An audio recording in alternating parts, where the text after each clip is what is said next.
Test 4. You will hear a number of different recordings, and you will have to answer questions on what you hear.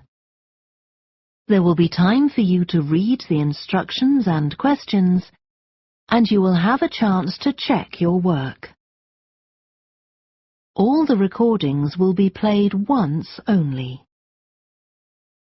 The test is in 4 sections. At the end of the test, you will be given 10 minutes to transfer your answers to an answer sheet. Now turn to Section 1. Section 1. You will hear a woman telephoning for information about a festival. First, you have some time to look at questions 1 to 7.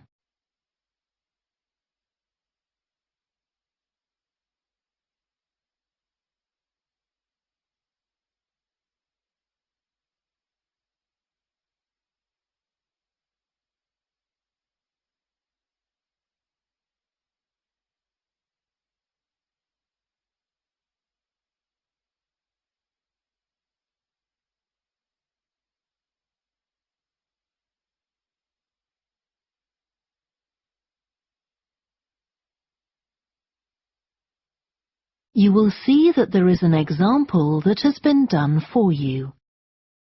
On this occasion only, the conversation relating to this will be played first.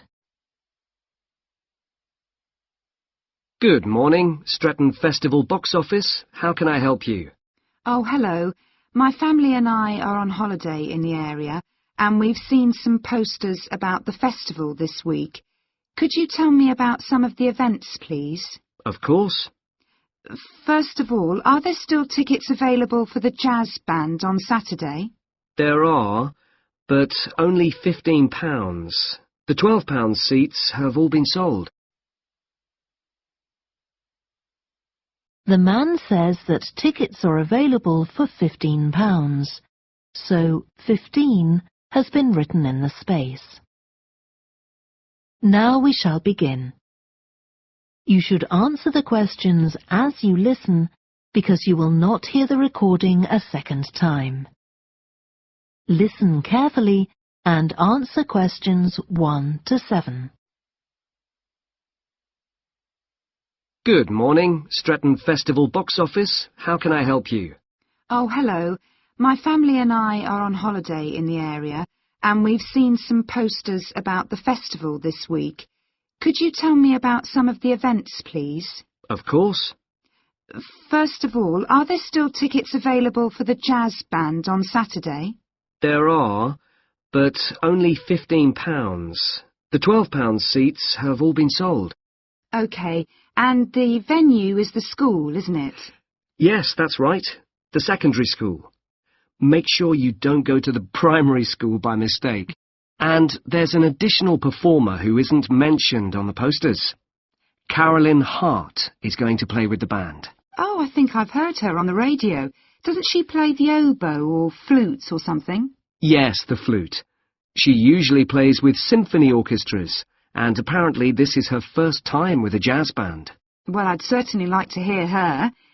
Then the next thing I want to ask about is the duck races. I saw a poster beside a river. What are they exactly? Well, you buy a yellow plastic duck, or as many as you like. They're £1 each. And you write your name on each one. There'll be several races, depending on the number of ducks taking part. And John Stevens, a champion swimmer who lives locally, is going to start the races. All the ducks will be launched into the river at the back of the cinema. Then they'll float along the river for 500 metres, as far as the railway bridge. And are there any prizes? Yes. The first duck in each race to arrive at the finishing line wins its owner free tickets for the concert on the last night of the festival. You said you can buy a duck. I'm sure my children will both want one. They're on sale at a stall in the market. You can't miss it. It's got an enormous sign showing a couple of ducks. OK, I'll go there this afternoon. I remember walking past there yesterday. Now, could you tell me something about the flower show, please? Well, admission is free, and the show is being held in Bythwaite Hall. Sorry, how do you spell that? Bythwaite.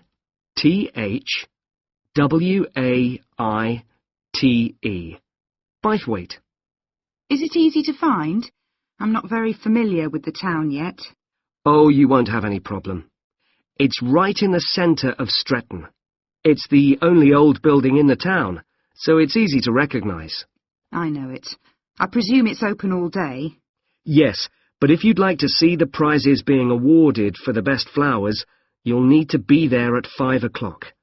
The prizes are being given by a famous actor, Kevin Shapless. He lives nearby and gets involved in a lot of community events. Gosh, I've seen him on TV. I'll definitely go to the prize giving. Right. Before you hear the rest of the conversation, you have some time to look at questions 8 to 10.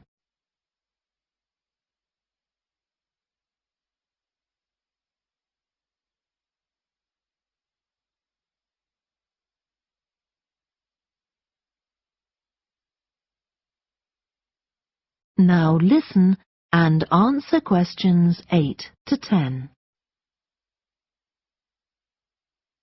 I've seen a list of plays that are being performed this week, and I'd like to know which are suitable for my children and which ones my husband and I might go to. How old are your children? 5 and 7. What about The Mystery of Muldoon? That's aimed at 5 to 10-year-olds. So if I take my children, I can expect them to enjoy it more than I do? I think so. If you'd like something for yourself and your husband and leave your children with a babysitter, you might like to see Fire and Flood. It's about events that really happened in Stretton 200 years ago, and children might find it rather frightening. Oh, thanks for the warning. And finally, what about Silly Sailor? That's a comedy, and it's for young and old. In fact, it won an award in the Stretton Drama Festival a couple of months ago. OK. Well, goodbye, and thanks for all the information. I'm looking forward to the festival. Goodbye. That is the end of section 1. You now have half a minute to check your answers.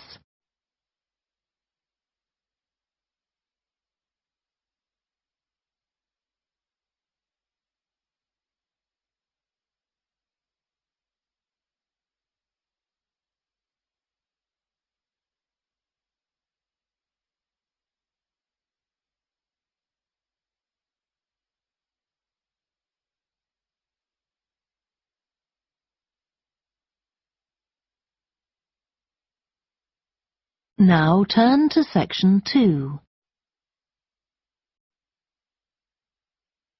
Section 2. You will hear a guide at an art museum talking to a group of visitors.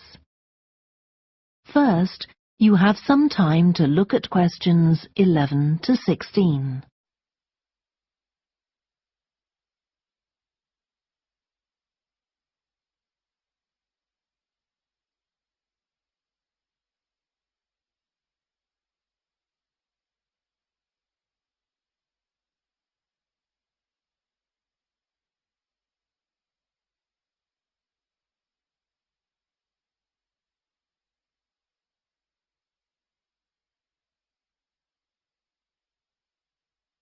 Now listen carefully and answer questions 11 to 16.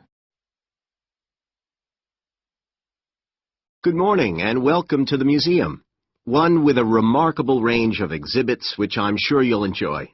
My name's Greg and I'll tell you about the various collections as we go around. But before we go, let me just give you a taste of what we have here. Well, for one thing, we have a fine collection of 20th and 21st century paintings, many by very well-known artists. I'm sure you'll recognize several of the paintings. This is the gallery that attracts the largest number of visitors, so it's best to go in early in the day before the crowds arrive. Then there are the 19th century paintings. The museum was opened in the middle of that century, and several of the artists each donated one work to get the museum started, as it were. So they're of special interest to us. We feel closer to them than to other works. The sculpture gallery has a number of fine exhibits, but I'm afraid it's currently closed for refurbishment. You'll need to come back next year to see it properly, but a number of the sculptures have been moved to other parts of the museum. Around the World is a temporary exhibition. You've probably seen something about it on TV or in the newspapers. It's created a great deal of interest because it presents objects from every continent and many countries and provides information about their social context, why they were made, who for, and so on. Then there's the collection of coins. This is what you might call a focused specialist collection because all the coins come from this country and were produced between 2,000 and 1,000 years ago. And many of them were discovered by ordinary people digging their gardens and donated to the museum.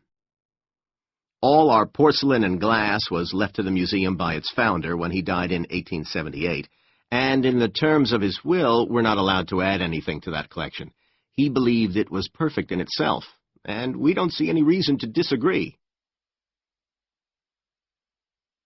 Before you hear the rest of the talk, you have some time to look at questions 17 to 20.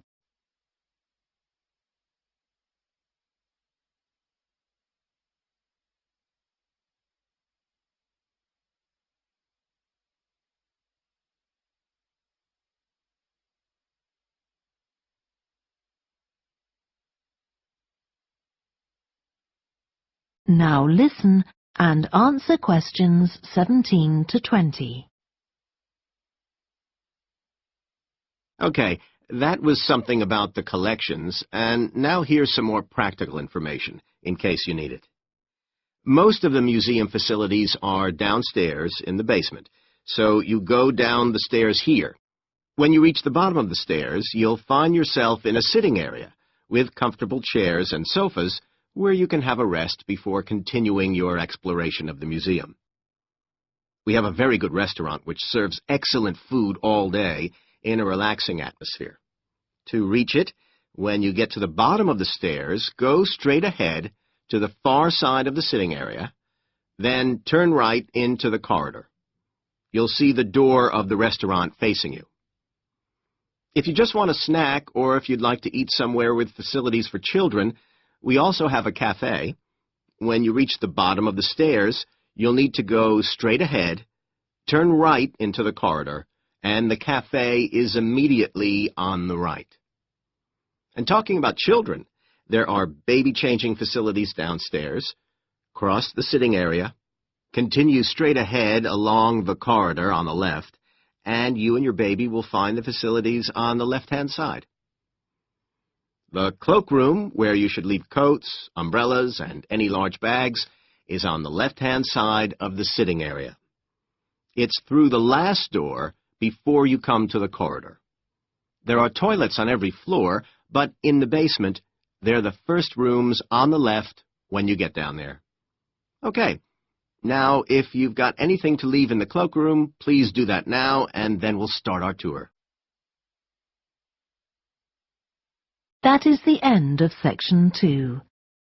You now have half a minute to check your answers.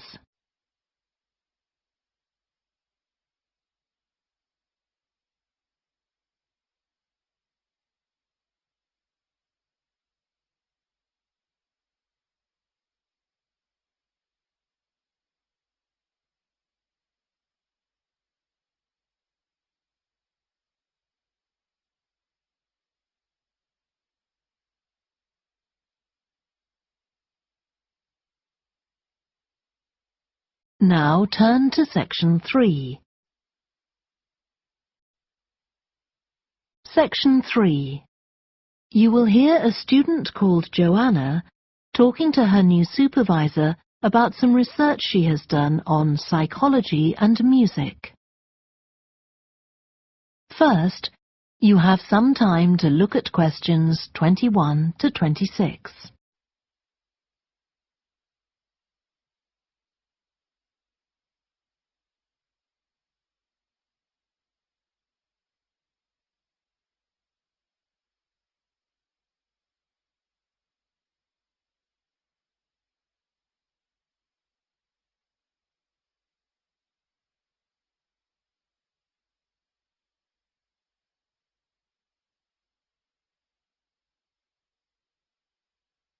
Now listen carefully and answer questions 21 to 26. Hi, Joanna. Good to meet you. Now, before we discuss your new research project, I'd like to hear something about the psychology study you did last year for your master's degree. So, how did you choose your subjects for that? Well, I had 6 subjects, all professional musicians and all female. 3 were violinists, and there was also a cello player and a pianist and a flute player. They were all very highly regarded in the music world, and they'd done quite extensive tours in different continents, and quite a few had won prizes and competitions as well. And they were quite young, weren't they? Yes, between 25 and 29. The mean was 27.8. I wasn't specifically looking for artists who'd produced recordings, but this is something that's just taken for granted these days, and they all had. Right. Now, you collected your data through telephone interviews, didn't you? Yes. I realised if I was going to interview leading musicians, it'd only be possible over the phone because they're so busy. I recorded them using a telephone recording adapter. I'd been worried about the quality, but it worked out all right. I managed at least a 30-minute interview with each subject, sometimes longer. Did doing it on the phone make it more stressful? I'd thought it might. It was all quite informal, though, and in fact they seemed very keen to talk. And I don't think using the phone meant I got less rich data. Rather the opposite, in fact. Interesting. And you were looking at how performers dress for concert performances? That's right. My research investigated the way players see their role as a musician, and how this is linked to the type of clothing they decide to wear. But that focus didn't emerge immediately. When I started, I was more interested in trying to investigate the impact of what was worn on those listening, and also whether someone like a violinist might adopt a different style of clothing from, say, someone playing the flute or the trumpet.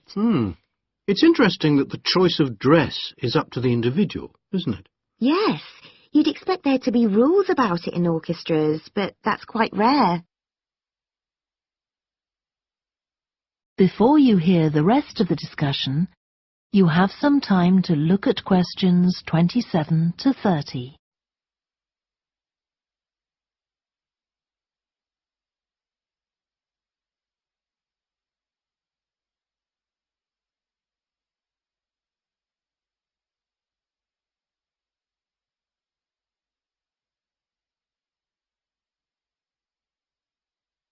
Now listen and answer questions 27 to 30.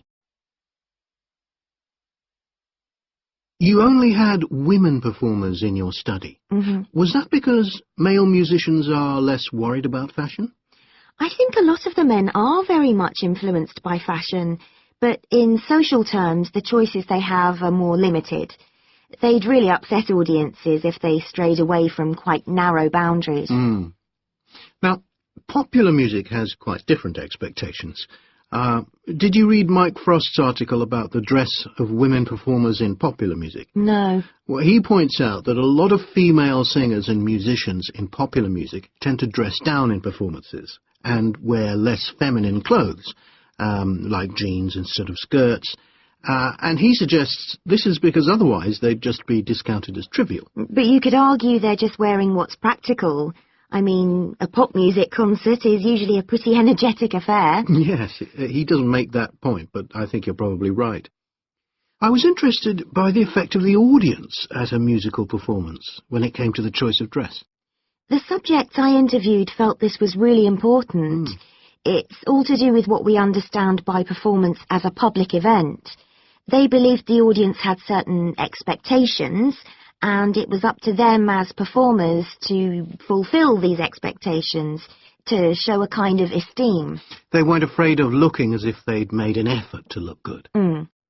I think in the past the audience would have had those expectations of one another too, but that's not really the case now. Not in the UK, anyway. No. And I also got interested in what sports scientists are doing too with regard to clothing. Musicians are quite vulnerable physically, aren't they? Because the movements they carry out are very intensive and repetitive. So I'd imagine some features of sports clothing could safeguard the players from the potentially dangerous effects of this sort of thing. Yes, but musicians don't really consider it. They avoid clothing that obviously restricts their movements, but that's as far as they go. Anyway, coming back to your own research, do you have any idea where you're going from here? I was thinking of doing a study using an audience, including...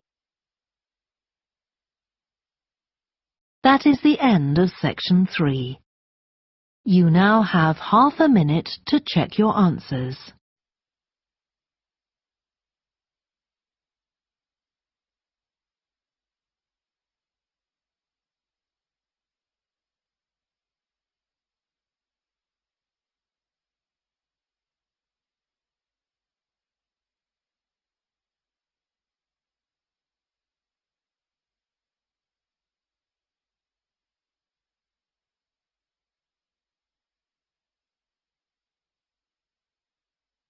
Now turn to section 4. Section 4. You will hear part of a lecture about a way of reducing the amount of carbon dioxide in the atmosphere. First, you have some time to look at questions 31 to 40.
Now listen carefully and answer questions 31 to 40. As we saw in the last lecture, a major cause of climate change is the rapid rise in the level of carbon dioxide in the atmosphere over the last century. If we could reduce the amount of CO2, perhaps the rate of climate change could also be slowed down.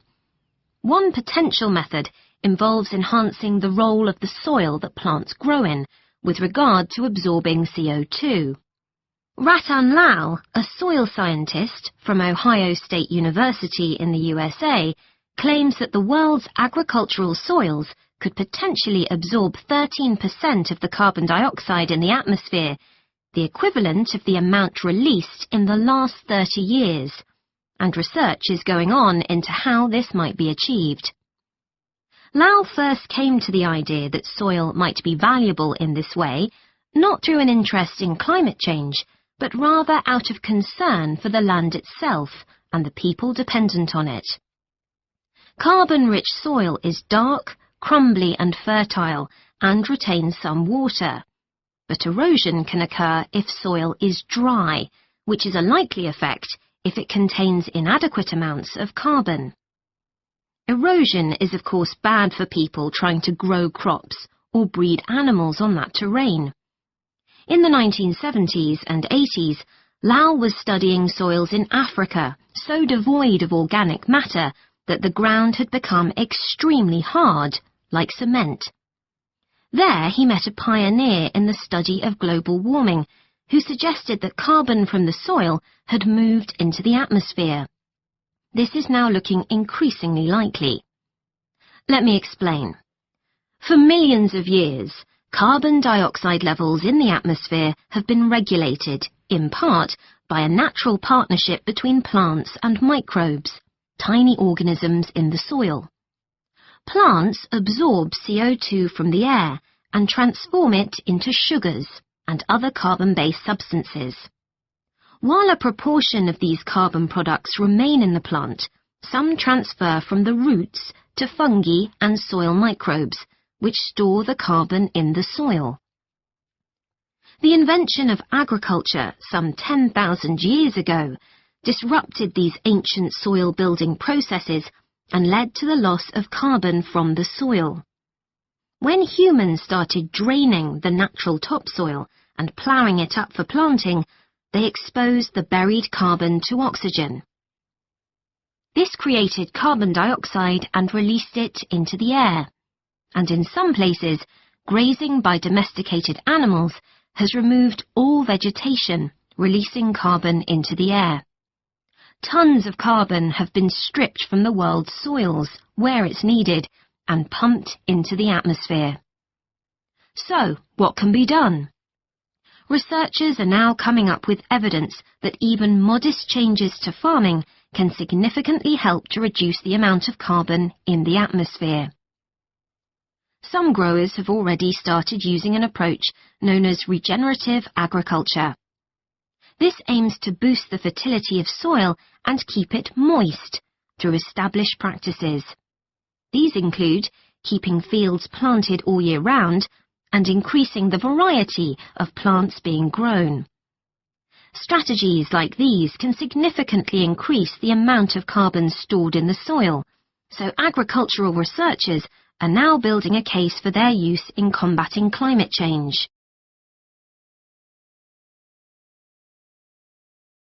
One American investigation into the potential for storing CO2 on agricultural lands is taking place in California. Soil scientist Wendy Silver of the University of California, Berkeley, is conducting a first-of-its-kind study on a large cattle farm in the state. She and her students are testing the effects on carbon storage of the compost that is created from waste, both agricultural, including manure and corn stalks, and waste produced in gardens, such as leaves, branches and lawn trimmings. In Australia, soil ecologist Christine Jones is testing another promising soil enrichment strategy. Jones and 12 farmers are working to build up soil carbon by cultivating grasses that stay green all year round. Like composting, the approach has already been proved experimentally. Jones now hopes to show that it can be applied on working farms and that the resulting carbon capture can be accurately measured. It's hoped in the future that projects such as these will demonstrate the role that farmers and other land managers can play in reducing the harmful effects of greenhouse gases. For example, in countries like the United States, where most farming operations use large applications of fertilizer, changing such long-standing habits will require a change of system. Ratan Lal argues that farmers should receive payment, not just for the corn or beef they produce, but also for the carbon they can store in their soil. Another study being carried out. That is the end of section 4.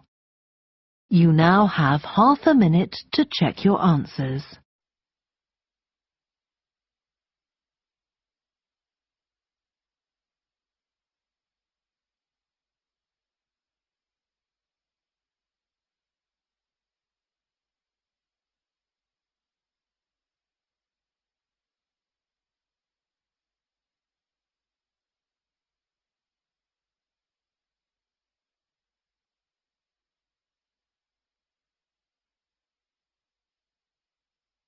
That is the end of the listening test.